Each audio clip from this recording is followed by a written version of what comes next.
Hey there and welcome. When you're building in the cloud, it's so easy to get caught up in the immediate wins, the speed, the shiny new features. But what about the long game? Today, we're diving into the architectural patterns that can mean the difference between being trapped and being free.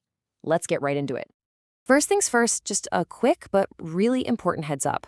What you're about to see is Module 3 of a 9-part series all about dodging cloud vendor lock-in.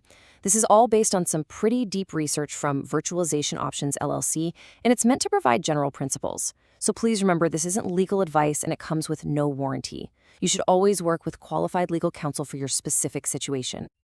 So this is really the billion-dollar question, isn't it? How do you tap into all the incredible power and scale of the cloud without waking up one day to find you've built yourself into a corner that's incredibly expensive or even impossible to get out of? And this right here, this is the absolute heart of the matter. Every single choice you make today, which database you use, how you deploy your code, it's not just a small technical detail. It's a fundamental business decision that will directly define how agile, how flexible, and how competitive you can be down the road. Okay, let's open up the architect's playbook. First up, we've got the multi-cloud play. The best way to think about this is like diversifying an investment portfolio, but for your company's entire tech foundation. Instead of putting all your eggs in one basket, you intentionally spread your workloads out. And here, you can see exactly what that looks like. You're not just picking one team color. You're strategically using different cloud providers, AWS, Azure, Google Cloud, you name it, and getting them to work together, each playing to their own unique strengths. The key word here is intentional. This isn't about accidentally having a few things running over here and a few over there. No, this is a conscious, deliberate strategy to spread your applications across different clouds. It's all about maintaining your independence and your options. So why go to all this trouble? Well, the payoffs are huge. For starters, you eliminate any single point of failure. If one cloud has a bad day, your entire business doesn't go down with it. You're also not at the mercy of one vendor's price hikes or product changes. Plus, you get to play matchmaker. Use the absolute best-of-breed service for each job, no matter who offers it. And, maybe most importantly, you walk into contract negotiations with some serious leverage because they know you can walk away. But, and this is a big but, there is no free lunch. All of that freedom and flexibility comes at a price. And that price is complexity. Managing different APIs, different security models, different billing systems, it requires a more skilled team and way more sophisticated tooling. It's a powerful move, but it's not an easy one. All right, our next strategy is the hybrid cloud play. This one is all about getting the best of both worlds. Instead of just spreading out across different public clouds, you're building a bridge between the public cloud and your very own private infrastructure. So yeah, you're literally creating a bridge. You keep some things on your home turf, on premises, in your own data centers where you have 100% control. And at the same time, you use the public cloud for the things that it's just amazing at, like massive scale and specialized services. So where does this really make sense? Well, first, it's perfect for control and compliance. You can keep your super sensitive data or those tricky legacy systems right where you can see them. Second, it's all about elasticity. Think about a retailer during a huge holiday sale. They can burst into the public cloud to handle that massive spike in traffic without having to own all that extra hardware year-round. And third, it's a fantastic low-risk on-ramp for migrating to the cloud piece by piece. Now, the big catch here is that this play isn't for everybody. It's an absolute game changer for companies that already have a huge investment in their own data centers. It's also crucial for anyone dealing with strict data residency laws that say certain data physically cannot leave the country. Okay, let's move on to our third play, and honestly, this one might be the most powerful tool we have in the fight for portability.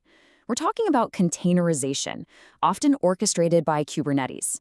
The source material calls them the Great Liberators, and for good reason.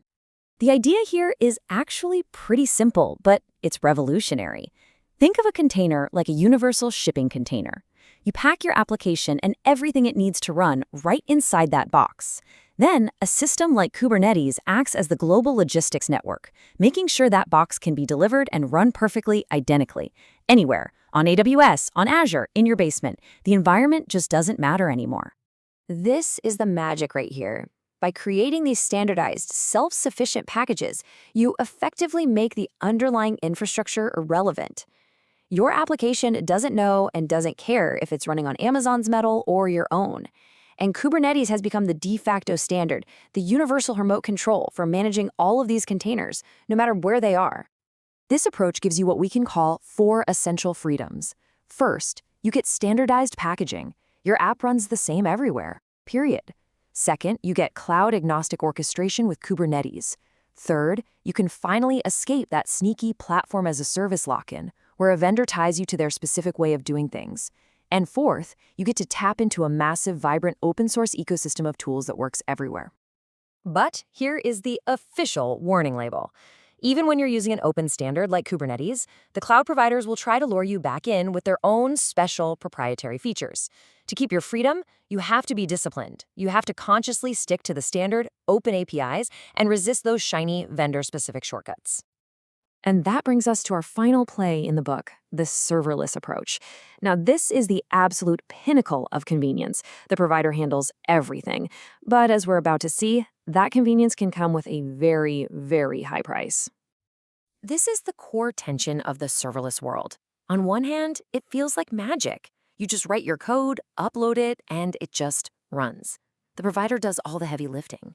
But the cost of that magic is that you're often welding your code directly to that one provider's ecosystem.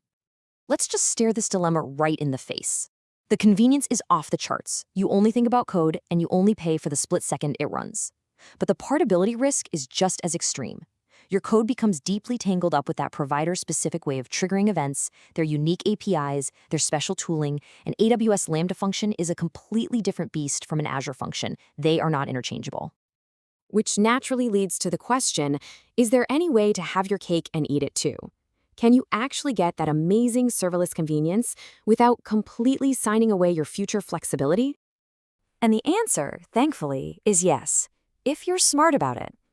You can use open source frameworks like Native that run on top of Kubernetes, giving you a serverless-like experience that you can take anywhere. Another great strategy is to be selective. Use the provider's native serverless for small, simple glue code.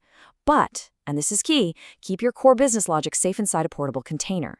The serverless function just becomes a lightweight trigger for the important stuff. And there we have it, the multi-cloud play, the hybrid play, the containerization play, and the serverless play.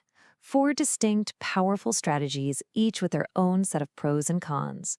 You officially have the architect's playbook for navigating the tricky waters of cloud vendor lock-in.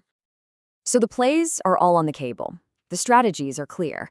Now the only question that really matters is the one every architect, every leader has to answer for their own team and their own business. What's your next move?